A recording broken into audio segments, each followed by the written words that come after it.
Once upon a time, every student of history, and that meant pretty much everyone with a high school education, knew this. The Democratic Party was the party of slavery and Jim Crow, and the Republican Party was the party of emancipation and racial integration. Democrats were the Confederacy, and Republicans were the Union. Jim Crow Democrats were dominant in the South, and socially tolerant Republicans were dominant in the North. But then, in the 1960s and 70s, everything supposedly flipped. Suddenly, the Republicans became the racists, and the Democrats became the champions of civil rights. Fabricated by left-leaning academic elites and journalists, the story went like this. Republicans couldn't win a national election by appealing to the better nature of the country. They could only win by appealing to the worst. Attributed to Richard Nixon, the media's all-purpose bad guy, this came to be known as the Southern Strategy. It was very simple. Win elections by winning the South. And to win the South, appeal to racists. So the Republicans, the party of Lincoln, were to now be labeled the party of rednecks. But this story of the two parties switching identities is a myth. In fact, it's three myths wrapped into one false narrative. Let's take a brief look at each myth in turn. Myth number one, in order to be competitive in the South, Republicans started to pander to white racists in the 1960s. Fact, Republicans actually became competitive in the South as early as 1928 when Republican Herbert Hoover won over 47% of the South's popular vote against Democrat Al Smith. In 1952, Republican President Dwight Eisenhower won the southern states of Tennessee, Florida, and Virginia.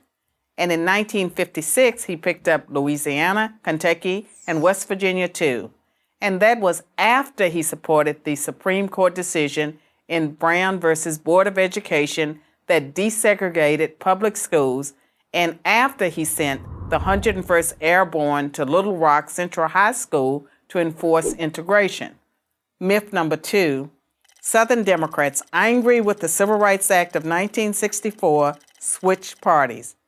Fact, of the 21 Democratic senators who opposed the Civil Rights Act, just one became a Republican. The other 20 continued to be elected as Democrats or were replaced by other Democrats. On average, those 20 seats didn't go Republican for another 2.5 decades. Myth number three, since the implementation of the Southern Strategy, the Republicans have dominated the South. Fact, Richard Nixon, the man who is often credited with creating the Southern Strategy, lost the Deep South in 1968. In contrast, Democrat Jimmy Carter nearly swept the region in 1976, 12 years after the Civil Rights Act of 1964. And in 1992, over 28 years later, Democrat Bill Clinton won Georgia, Louisiana, Arkansas, Tennessee, Kentucky, and West Virginia. The truth is, Republicans didn't hold a majority of Southern congressional seats until 1994, 30 years after the Civil Rights Act.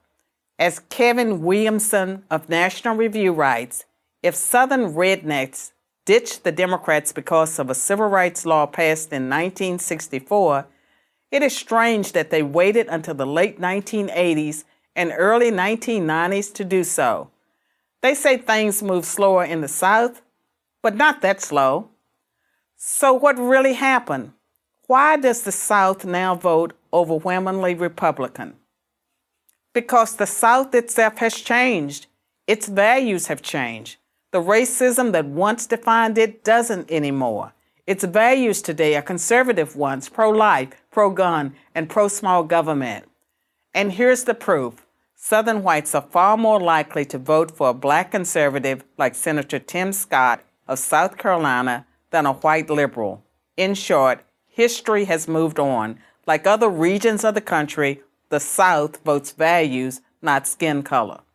The myth of the Southern Strategy is just the Democrats' excuse for losing the South, and yet another way to smear Republicans with the label racist. Don't buy it.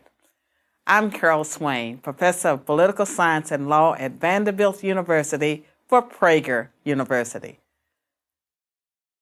Thanks for watching. To keep our videos free, click here